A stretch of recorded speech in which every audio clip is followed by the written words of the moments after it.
Good afternoon, everyone, and welcome to Getting In, a College Coach Conversation. So happy to have you join us all today.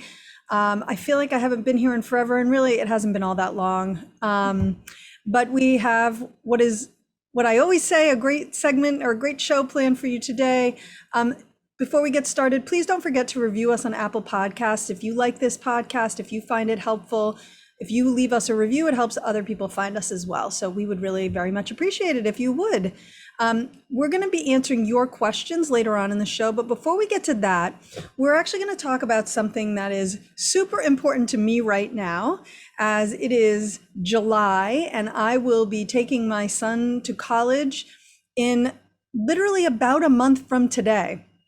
And so we are talking about some important things that parents and students need to keep in mind about this transition to college. And joining me for that conversation is my colleague, who happens to be a former financial aid officer at both Harvard and BU, but more importantly for the context of our conversation today, she's also the mom of a college graduate. Jan Combs is joining me. Jan, welcome to the show. Thanks for having me, Beth. Happy to be here. Absolutely. So we actually all just got together in person for the first time in 2.5 years. Was very exciting. And one of the things that we talked about during that meeting was just transitioning our kids to college. And just so happened we had this on the calendar to talk about on today's podcast. There are a lot of different pieces, moving pieces, when it comes to making this transition. And so why don't we start with the financial? That's your specific area of expertise. And let's talk maybe about, are there some things that students are going to need to do in order to make this transition? Yes. So there's a lot of financial related tasks, and Okay. certainly some that the student really should handle themselves. And you can let your son know that if it's applicable. And certainly some that parents can on their own, and then some that absolutely should be handled, coordinated together. So I think a few things for the student to have top of mind is if they're borrowing student loans, they absolutely, in preparation of the bills coming out now and the bills likely being due next month, if not sooner, if students are planning on taking out the federal student loan program, they need to make sure that they're following the prompts from their college, which would include having them go to the U.S. Department of Education's website to sign their master promissory note and to take care of their entrance counseling. It really only takes 15 to 20 minutes to take care of those two tasks. Of course, the MPN, they're signing that they understand that they're borrowing a loan and that they're legally responsible. And the entrance counseling is really just comprised of 10 quick, really financial literacy related questions. But it's super important. It needs to be done in order for the loan proceeds to be dispersed to the bill. So Right. that's something that the student needs to do. And I do say student because it is a student loan. So they really should take care of that task themselves versus a parent doing it for them. Yeah, and I have to say, and I will probably make comments about this throughout our conversation, but I'm on a parent group of the school where my son is going. And while there are a lot of legitimate, good questions I see parents asking, I also see some parents doing way too much for their kids. And so I do want to echo what you're saying, which is it's a student loan. Maybe you can sit with them while they do it if you're not confident or they're not confident, but you should not be doing this for them. They need to understand they're taking this loan and they should be the one driving this process. And it is a legal document and a legal process. So it really should be the student borrower versus someone else. Right. Yeah, Absolutely. 100%. Anything else on the student side from a financial perspective? So there are a few things. If the student was awarded a federal work study award, then they really should start looking for a job even prior to going to campus. Um, Certainly, the student employment office at the college will have work study listings and postings.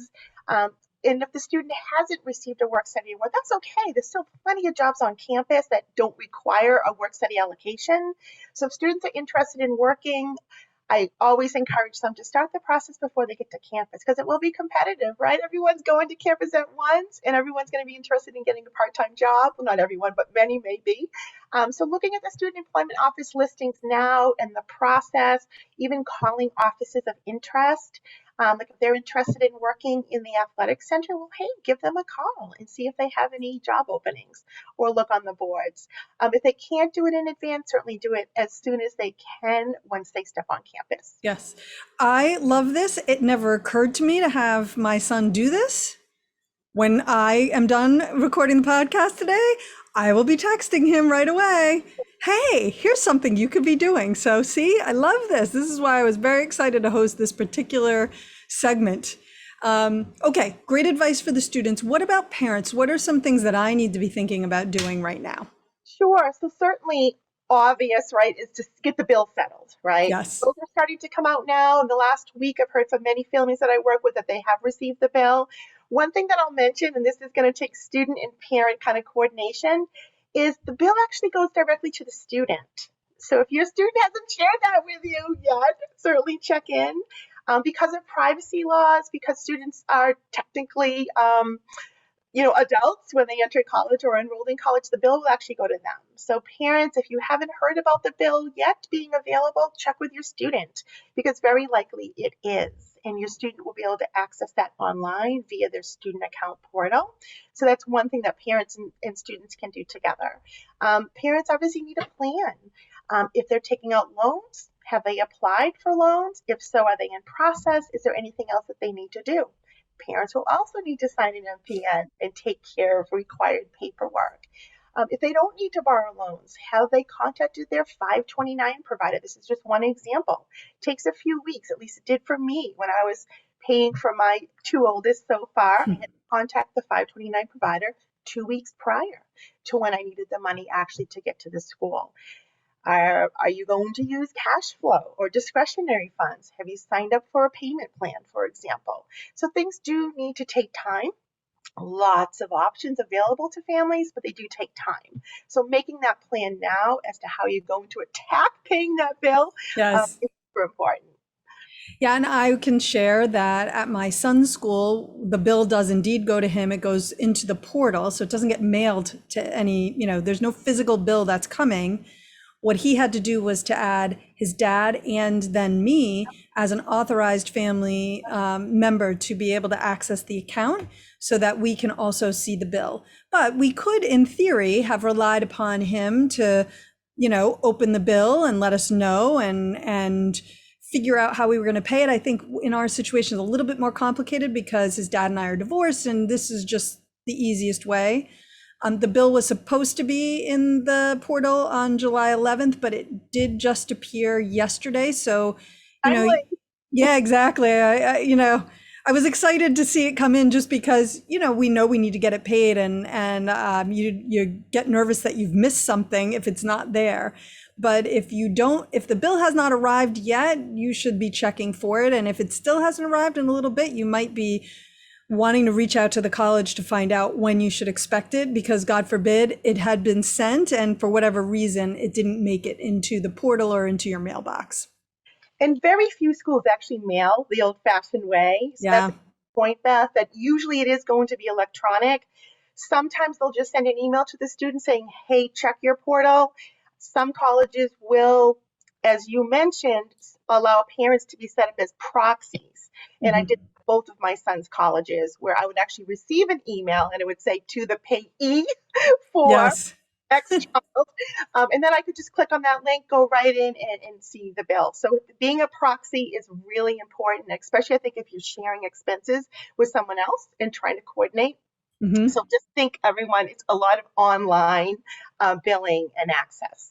Yes. Yes. So there's another area that parents also need to be thinking about, correct? And I mean, I know it's something Jack and I have talked about just around, and his dad and I have talked about just around how we're going to get him money. How is he going to get his own money? So can you talk to us a little bit more about how that piece generally you want to think about?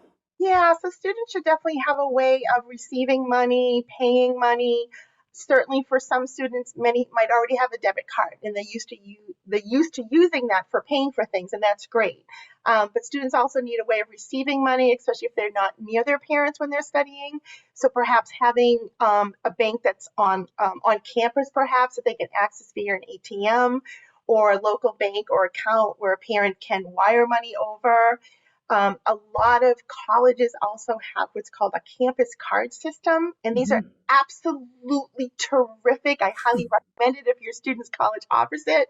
I had for both of my oldest sons so far, whereby they had a campus card, and it could be used on campus, at the bookstore, at the local coffee shop, at the some of the local like gift shopping types of things. It could also be used for sports tickets and things like that. And I could just log in and say, okay, you've got, $500 for laundry and printing and books and whatever it is for semester one. I could check the balance. I could actually see what it was being spent on. And then if I needed to, I could actually refill it from afar. And that way I knew that my student always had funds available for on campus living and things of that nature. So the campus card systems are great, as well as in some cases that local, ATM machine, and of course their regular debit card that they would use anyway. Right. Yeah, yeah. I mean, what I can say is that my son has had a junior bank account through me. Now that he's 18, he's changed that over to a standard bank account, and both his dad and I have access to put funds in, but that's it. So I can't move money around. I actually can't see what his balances are. And I actually, for me, I think that's really a good thing. Because over time, I've seen his ability to manage his money. And I also feel like this is an opportunity for him to do that. He is going to be responsible for earning his spending money. And I'm not going to micromanage that Yeah. for And him. budgeting, Yeah, that ability to be able to budget, that's perfect. yeah, Absolutely. absolutely. So, and we will also be doing the campus card thing because, like you say, I don't know if most, but many colleges do have that. His college does have that, and we'll be Good. taking advantage Good. of that as well. It's hugely helpful. So we've covered a lot on the finance side. There are some other things to be thinking about in this transition as well, especially around health and things like that. So, what can you share about that? Sure. And this was really important to me when my two sons were heading off. And I don't know if it was because they were both football players or what, and I was extra nervous, but there's a lot of kind of medical and health related paperwork, and preventative steps that I do encourage families to think about before their children head off. So the first two really kind of relate to medical treatment authorizations. And the first would be just a standard HIPAA form, and that stands for Health Insurance Portability and Accountability Act, or HIPAA. And I know people sign these when they go to their doctor's offices. There's a form that the student can sign giving the parent permission to speak to medical professionals on their behalf and to get information about a diagnosis or a treatment if the student cannot themselves. Okay. I know no parent wants to think about this. Absolutely. But I know my kids were heading off. They were football players, and I wanted to have everything in place. So they signed a HIPAA form, which would allow me to have a conversation if they couldn't. Then, in addition, there was also the health proxies as well, which would allow someone to make decisions on behalf of their child if they could not. So one is more about access to information, and one is more about actually making decisions. So both are important. They do need to be signed by the student. When I was doing them, they both also had to be witnessed, and there were two witnesses, and it has to be dated. So it is something that you should do prior to your student leaving. It doesn't take too long. It's like a one pager for each of those, but because it has to be signed and potentially coordinated with a witness, you do want to do it in advance. And that, God forbid, it allows you to help your student if they ever need it. Something I'll also quickly mention, I kept the hard copies at my desk. I scanned them in and put a scanned copy on my laptop. And then I actually took pictures as well and kept it on my phone. That way I would have it if I ever need it. So those are two things I definitely recommend. If your student is studying in a different state, I do encourage you to also check with that state. One of my kids studied out of state, and I had to do two health proxies, one for the state I live in and one for the state that he was studying in. His particular college had the information on their website, which was super helpful. Right. It's not the state health department where the student is studying will likely have some guidance. So actually two follow-up questions, well, one follow-up question and one follow-up comment. The first follow-up question is, will the colleges provide these forms or you have to go and look for them? So not necessarily. My oldest son's college in their health services, web pages, they did a terrific job of HIPAA forms and FERPA forms and health proxies and all of that. My other son's nothing on Did their web. not. Not going to say who's who. Um, so you might have to look around. But HIPAA forms and health proxy forms are very common types of legal forms. So I don't think people will have a difficulty finding them. It's just a matter of getting them in advance and having your child sign them. Got it. Okay. The only other comment that I want to make here is for any of our listeners who perhaps your students, and this is not something you really want to grant your parents. There are a lot of different relationships out there, and Yeah. most people hopefully have a great relationship with their parents, and some people don't. Know that this is not something that you are required to do as an adult. You have the right not to do this. But it might make sense for you to designate somebody who you do trust and have a good relationship with to do this for you, because if you are incapacitated in any way, you want to know that there is someone who can make a decision who you'd be comfortable making that decision for you. So just something for you to think about there. Absolutely. They can designate any trusted individual that they would like. It doesn't have to be Yes. yeah. Does not have to be a parent, which I love. And what else? Anything else on this front before we kind of wrap up our getting all this stuff done before you transition? Sure. The few other things I'll mention that are kind of medical related. One is all colleges do require a physical and an immunization record. So just make sure your student has already uploaded that into their system, because it will hold up enrollment if it's not in their system. So I would check on that. A few other just kind of preventative steps that I took with my two oldest. I ordered them an extra insurance card so they would have it for their wallet. And then I asked them, and they did, to take a picture of it and keep it on their phone. And that actually came in handy. One of mine ended up in the emergency room, and of course he didn't have his wallet on it, but of course he had his phone, and he could just show that card, and he was able to get treatment. They had all the information that they needed. So that's a good thing to think about doing. If your student needs prescriptions or anything like that, it's good to set up an account with either a mail order system, or better yet, with a local pharmacy. In the event that they did get sick and someone needed to call in an antibiotic, it's easier to have the account set up at the local pharmacy than when they're sick and not feeling well. So that's another thing you can do in advance. I think it's important for kids to also understand their medical history and that of their parents. So it's a tough conversation, but sometimes just making sure that they understand everything that they would need to tell a doctor in the event that they do get sick or hospitalized.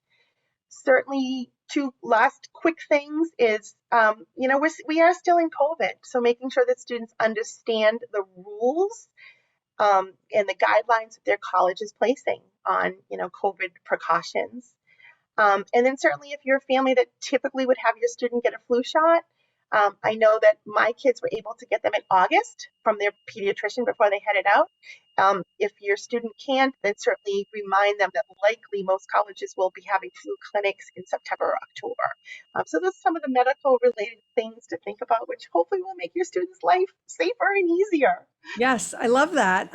One final note that I will have, because this is coming up on the parent boards again for the school that my son's going to be attending, is the question around waiving or not waiving health insurance and providing proof that you have health insurance if you are electing to waive it.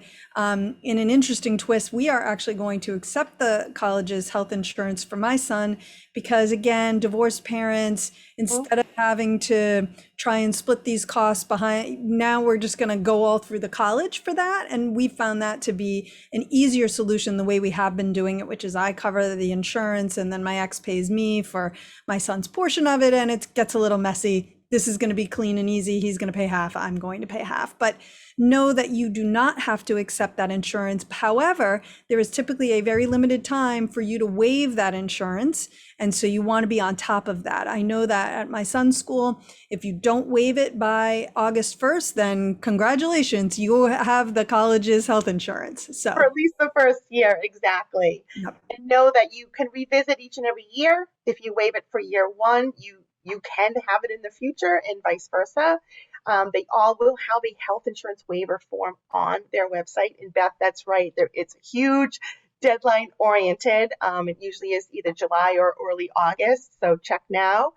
In some cases, it makes perfect sense to take that health insurance coverage. And in some cases, your student might be attending a local university where their coverage is going to be exactly the same. And you might waive the schools and stay on the parent. So it really depends on the family, your situation, where your student is studying. Yes, absolutely. Jan, thank you so much for sharing not only your professional insight, but also your personal insight with us today. I really appreciate it. Happy to be here and best of luck to you. Oh, thank you. We are probably going to need it because as we talked through all these things, I was thinking of all the things I haven't done yet. So I've got time, though, a little bit of time left. All right, we're going to take a quick break. And when we come back, we're going to be answering your questions. So you definitely don't want to go away for that.